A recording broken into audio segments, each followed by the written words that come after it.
bonjour à tous, j'espère que vous allez bien en ce vendredi, fin de semaine. Alors, dans ce live aujourd'hui, nous sommes je ne sais plus, le 21 juillet, quelque chose comme ça. Waouh, il est temps que je parte en congé, je crois. Alors, dans ce live du jour, 2 séances de coaching. C'est peut-être aussi pour ça que je suis un peu fatiguée parce que c'est très énergivore les séances de coaching. J'ai un chat qui se fait les griffes à côté de moi. Très énergivore les séances de coaching et j'avais envie d'en parler aujourd'hui parce que c'était assez intéressant. J'ai eu 2 séances qui n'avaient rien à voir l'une avec l'autre, mais pour autant qui avaient un point en commun. C'est que en fait, c'était 2 personnes qui poursuivaient un rêve, un objectif et tout ne se passe pas comme prévu, malgré le fait qu'elles touchent l'objectif ou qu'elles ont atteint l'objectif. Donc, dans la première situation, c'était une situation plutôt personnelle. Voilà, c'était un déménagement dans l'endroit de rêve de ma cliente, l'endroit vraiment dont elle rêvait depuis des années, en bord de mer, dans une maison somptueuse, avec une vue sur mer, des grandes baies vitrées, etc.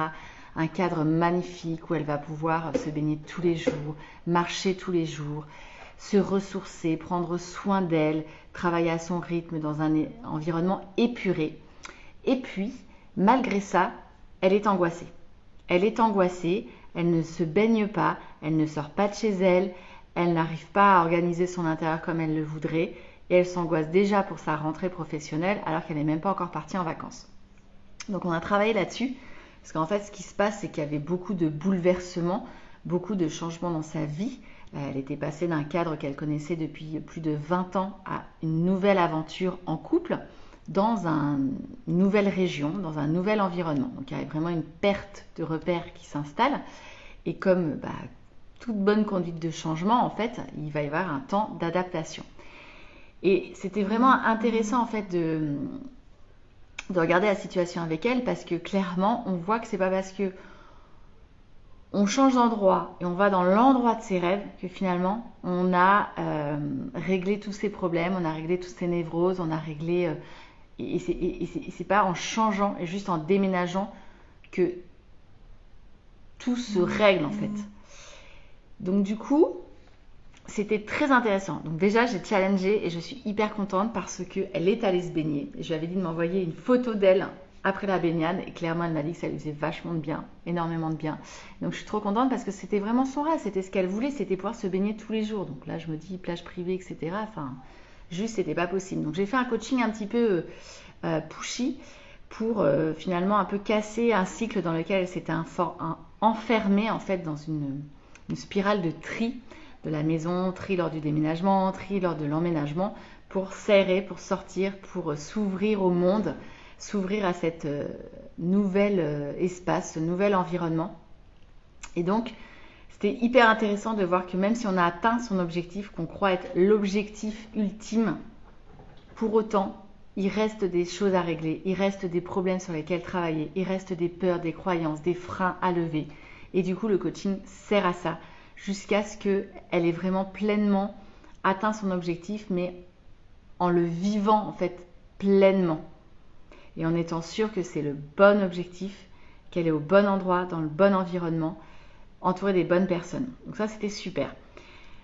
Deuxième séance de coaching cet après-midi, ça n'avait rien à voir, on était vraiment dans un cadre complètement professionnel avec une personne qui va prendre un poste à responsabilité. Suite en fait au départ de son directeur, elle va le remplacer. Et puis donc là, elle touche finalement l'objectif et le but puisque le directeur a annoncé qu'il partait.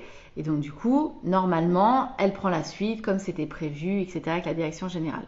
Sauf que rebondissement, entre-temps est arrivée une autre personne entre la direction générale, l'ancien directeur, donc il y a une autre personne qui chapeaute toute cette branche-là et qui, elle, challenge un petit peu le poste en proposant aussi potentiellement une autre personne. Et en plus, la relation entre cette nouvelle personne, cette nouvelle directrice et ma cliente est assez tendue du fait d'un historique justement avec son N+1 qui part. Donc en fait, la situation, elle touche du doigt, donc elle se retrouve dans une situation où elle est challengée avec une autre personne pour le même poste. Et en fait, finalement, elle ne sait plus vraiment si elle veut de ce poste-là, parce que la relation est tellement compliquée à vivre avec la future N+1, qu'elle se dit finalement, est-ce que c'est ça dont j'ai envie? Donc là, c'était hyper intéressant parce qu'en fait, elle a un entretien pour déterminer en fait qui va prendre le poste entre elle ou son collègue. Et là, en fait, elle m'avait fait toute une liste à l'après-vert de ses objectifs, de ce dont elle avait besoin, de ce qui ne fonctionnait pas, de tous les griefs qu'elle avait à l'encontre de la directrice, et puis aussi quand même des points positifs qu'elle avait trouvés en fait dans cette nouvelle organisation.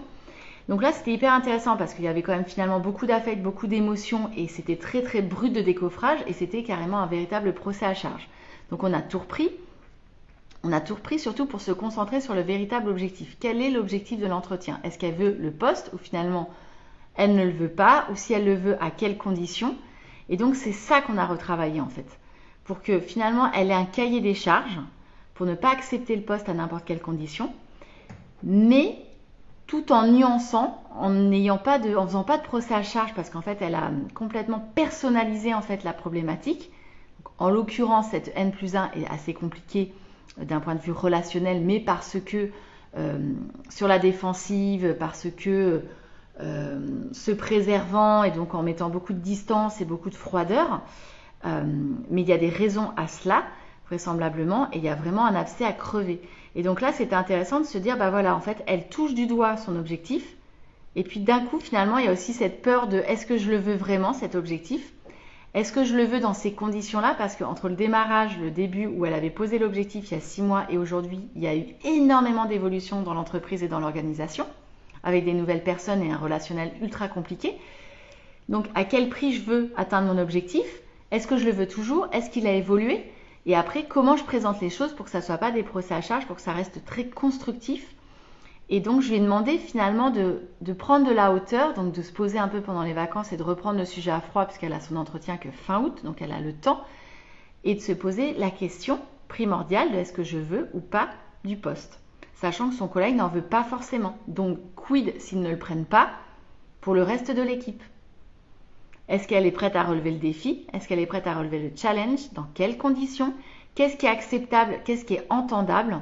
Qu'est-ce qui est constructif dans le cadre d'un entretien professionnel, si on veut poser les bases d'une nouvelle relation, mais de façon constructive?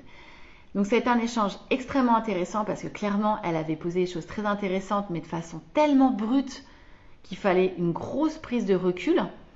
Et donc, elle va faire ce travail pendant les congés d'été. Et on se revoit juste avant l'entretien. Et j'ai hâte de voir l'évolution. Et je suis certaine qu'il y aura véritablement une grande évolution. Et qu'elle sera tout à fait capable de formuler en fait tous ses propos, mais d'une façon beaucoup plus méta en fait, avec beaucoup plus de hauteur. Et ça c'était important. Donc c'était super journée, en même temps assez énergivore parce que finalement ce sont des coachings qui prennent beaucoup d'énergie.